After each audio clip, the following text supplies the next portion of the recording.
प्रचंड बहुमताने महायुती राज्याच्या सत्तेवर आली असली तरी अंतर्गत कुरबुर सुरू असल्याच्या चर्चा सुरूच आहेत। उपमुख्यमंत्री एकनाथ शिंदे हे नाराज असल्याच्या चर्चांना जोर आला। याआधी मुख्यमंत्री देवेंद्र फडणवीस यांच्या बैठकांना एकनाथ शिंदे अनुपस्थितीत राहिले होते।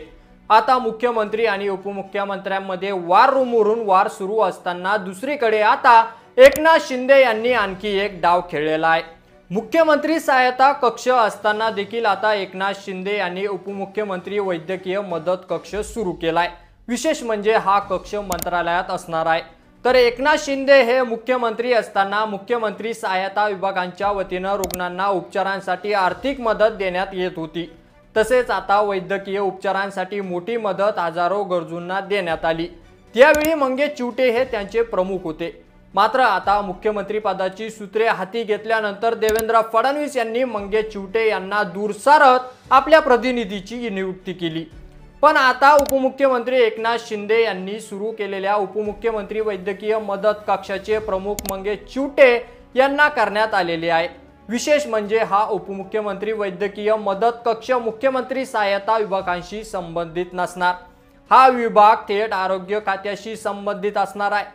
शिंदे गटाचे प्रकाश आंबेडकर हे आरोग्य मंत्री आहेतच, त्यामुळे एकनाथ शिंदे यांचा वैद्यकीय मदत कक्ष आरोग्य विभागाच्या विविध योजना अंतर्गत लोकांना मदत करणार आहे।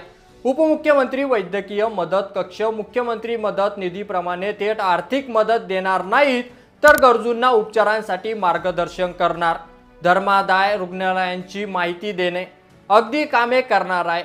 मंगेश चिवटे यांनी टाइम्स ऑफ इंडियाशी बोलताना सांगितले की उपमुख्यमंत्री वैद्यकीय मदत कक्ष हा राज्य सरकारची योजना असलेल्या महात्मा ज्योतिराव फुले जन आरोग्य योजनेची आर्थिक प्रभावीपणे अंमलबजावणी करण्यास मदत करणार आहे। तर हा कक्ष रुग्णांना थेट आर्थिक मदत पुरवणार नाही, तर मुख्यमंत्री सहायता विभाग तसेच धर्मादाय रुग्णालय, राष्ट्रीय बाल आरोग्य कार्यक्रम आणि केंद्राच्या आयुष्यमान भारत योजनेद्वारे ही मदत कशी मिळवता येईल याबद्दल लोकांना मार्गदर्शन करणार असल्याचे चिवटे यांनी स्पष्ट केलेले आहे।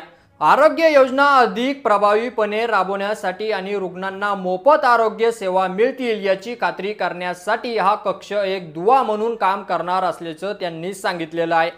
तसेच एकनाथ शिंदे यांची ही कृती थेट मुख्यमंत्र्यांच्या अखत्यारीत असलेल्या मुख्यमंत्री सहायता निधीला आव्हान असल्याचे म्हटले जात आहे। देवेंद्र फडणवीस मुख्यमंत्री असताना त्यांच्याकडे कायदा आणि न्याय विभाग होता। त्यावेळी हा विभाग खासगी धर्मादाय रुग्णालयांच्या माध्यमातून रुग्णालयांना मदत करायचा। मात्र याआधी देवेंद्र फडणवीस आणि एकनाथ शिंदे यांच्यात काही मुद्द्यावरून नाराजी असल्याची चर्चा होती। परिवहन खात्याचे मंत्री प्रताप सरनाईक यांच्याऐवजी मुख्यमंत्र्यांनी थेट परिवहन खात्याच्या सचिवांना एसटी महामंडळाचा अध्यक्ष केलं। त्याशिवाय एकनाथ शिंदे यांच्या मुख्यमंत्रीपदाचे काही निर्णय फडणवीस यांच्या रडारावर असल्याचे म्हटले जात आहे।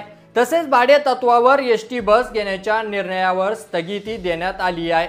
तर पालकमंत्री पदावरूनही शिंदे नाराज आहेत।